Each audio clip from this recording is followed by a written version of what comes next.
Hi, everybody. I get asked a question a lot by caregivers. Well, I get asked a lot of questions, but this question is, how do we know if we're doing it right? So often care partners ask me, what is this really about? How did I get here? I don't think I know how to keep doing this, especially do it right. I want to be my best, and don't we all? And I have yet actually to speak with anybody who would trade places with another, no matter how confusing life gets or how deeply they suffer. But we all have our days of questioning. I do too. And when I've asked some of these questions to myself about my own life, I'm usually feeling frightened of what I think might be coming. And of course, this is a fear of uncertainty, which we all struggle with. And I think the biggest reason that I ask myself these questions is when I'm questioning my own ability to make the right choices as a care partner in every moment. And is that possible? Could I make the right choices in every moment? Probably not. But we've all read books about other people going through life and going through the caregiving journey, sailing through it with a sense of ease. We've all read books filled with tips on how to do it right. But when the tips don't fit our particular situation or our particular loved one, then we feel like we failed and we wonder what's wrong with us.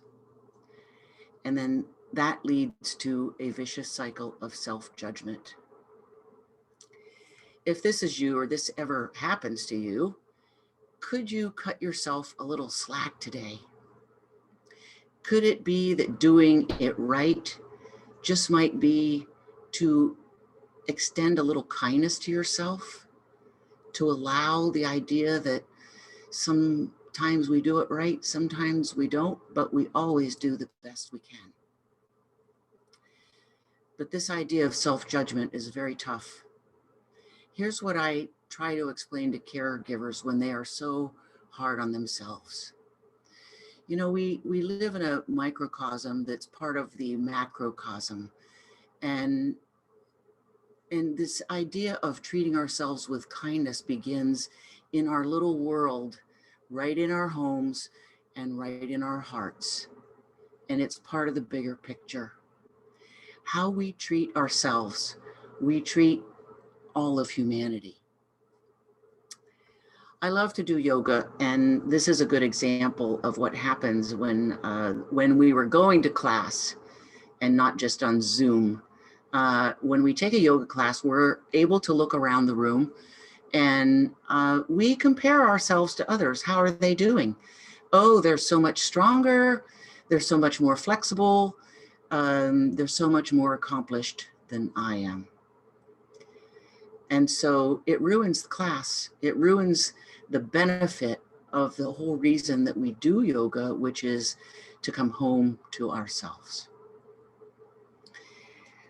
One of the things that I offer the people that I work with is this idea, and I'll offer it to you.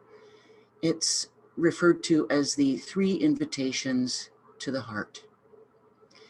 And here's the first one. Please, may I not believe this thought.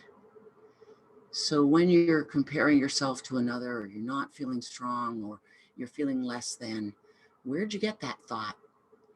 And may you just give it up for a moment. Please, may I not believe this thought.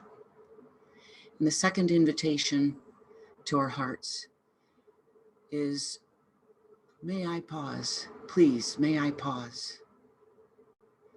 And the third invitation is, please, may I proceed with loving kindness, starting with myself.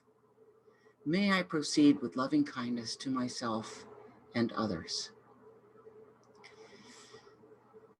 The more I'm able to be kind and compassionate toward myself, the more I see this when I go out and about, to the grocery store, the gas station, wherever it is.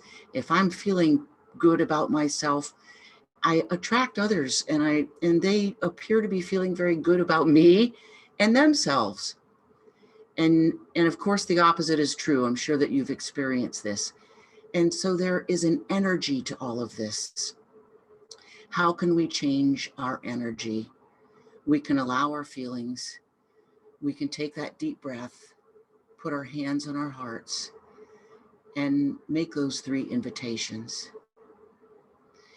Others will feel it, they'll notice it, they will naturally smile, and they will begin to practice as well.